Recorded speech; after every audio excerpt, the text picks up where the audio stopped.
مسلم تعداد بہت کم آ گئی، اتنا بڑا مدرسہ بن گیا، اور یہ اتنی بڑی آبادی وہاں کی ایک بلڈنگ کی طرح بھی کوئی مدرسہ، یہاں کا 2 4 5 10 20 مدرسہ ملا کر کے وہاں کی ایک بلڈنگ ایک عمارت کا بھی مقابلہ نہیں کر سکتا، اتنا بڑا مدرسہ۔ کیونکہ ہم لوگ کی بدقسمتی ہے نا، ہم لوگ کی محرومی ہے نا، تو محروم ہے اس سے۔ خیر اللہ تبارک و تعالیٰ انہی بچوں میں سے کسی کا انتخاب فرماوے، اللہ کسی کو چن لے، یہ کھڑا ہو اور اتنا خیروا جیسا مدرسہ اس خطے کے اندر قائم فرما دے۔ اس کے لیے ہم سب دعا کریں، اس کے لیے ہم سب، تو اس کا مقام میں ایک بتا دیتا ہوں، پھر اس کے بعد دعا ہو جائے گی انشاءاللہ، ہے نا؟ کیا مقام ہے پتہ ہے؟ جنتی لوگ جنت میں جائیں گے نا، روزہ دار جنت میں جائیں گے نا، روزہ دار نے روزہ رکھا، اللہ تبارک و تعالیٰ نے روزہ دار کے روزے کے بدلے جنت میں اس کا محل بنا دیا۔ نمازی نے نماز پڑھا نا، اللہ تعالیٰ نے نمازی کے لیے جنت میں اس کا محل تیار کر دیا۔ زکات ادا کیا، اللہ نے زکات دینے والے کے لیے جنت میں اس کا محل تیار کر دیا، محل تیار۔ جتنے لوگ یہاں موجود ہیں انشاءاللہ سب جنت میں جائیں گے، سب کے لیے وہاں محل موجود بنا ہوا، اللہ عبادت دے۔ لیکن یہ اس کے لیے کوئی محل نہیں، جنت میں کے لیے کوئی محل ابھی نہیں بنا۔ جو یہاں نیک ہیں امید رکھتے ہیں کہ سب کے لیے جنت میں محل تیار ہے، لیکن ان حفاظ کے لیے جنت میں محل تیار نہیں۔ اب کیا ہوگا؟ مسئلہ گمبھیر ہے نا، مسئلہ گمبھیر ہے نا کہ حفاظ کو کیا کریں گے؟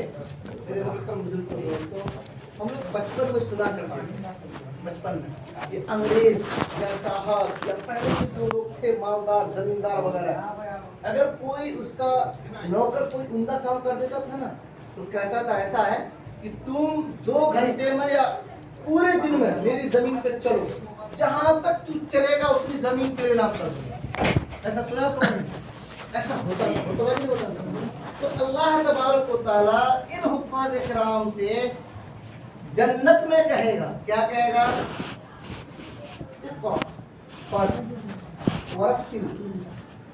ٹھہر کے پاس تمام کہ قرآن ورتقی، پڑھ اور چڑھتا جا، ورتل اور ٹھہر کے پڑھ، کما ترتل فی الدنیا، جیسا کہ تو قرآن کہاں پڑھتا تھا؟ دنیا میں پڑھا کرتا تھا ٹھہر۔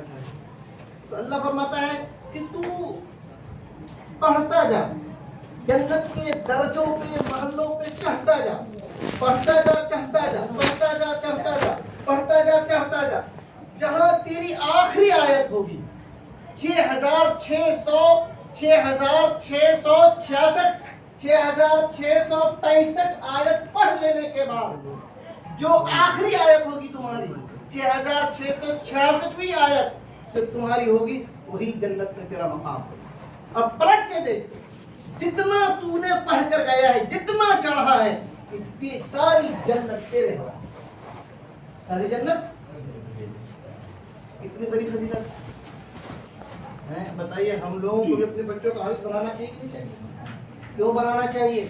جنت کے میدان محشر کے اندر سب لوگ حیرت میں رہیں گے، ارے یہ کون ہے موگی مردہ؟ وہ بولتے ہیں موگی مردہ، کون موگی مردہ وہی ہے؟ وہاں پہ اللہ تعالیٰ نے اسٹیج پہ بلایا اور ان کے سر پہ اپنے ہاتھ سے تاج رکھا، اپنے ہاتھ سے۔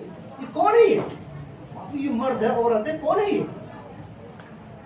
تمام نبیوں کے سامنے تمام نبی بیٹھے ہوئے ہیں، حضرت محمد صلی اللہ علیہ وسلم تشریف فرمائے اور اللہ خود اپنے ہاتھ سے ایسا تاج ان کے سر پہ رکھ رہے ہیں کہ اگر اس تاج کا ایک دھاگا بھی سورج کو دکھا دیا جائے تو سورج کی روشنی مان پڑ جائے۔ اتنا چمکتا ہوا تاج جوڑے کو پہنا ہے، کہ جوڑے کو، اس جوڑے کو جس کا بیٹا حافظ قرآن ہے، اس کا بیٹا حافظ قرآن بن گیا۔ الحمدللہ مجھے بھی فخر ہے کہ میرا ایک بچہ ان لوگوں کے ساتھ حافظ قرآن بنا ہے۔ تو میرے محترم بزرگوں دوستو، کتنا خوش قسمت باپ ماں ہے وہ، ہے کہ نہیں؟ اب بتائیے ہم سب کو کم سے کم ایک بیٹے کو تو حافظ بنا ہی دینا چاہیے، نہیں؟ اگر کسی کے پاس ایک ہی بیٹا ہے، میں یہ کہتا ہوں کہ آپ چھوڑ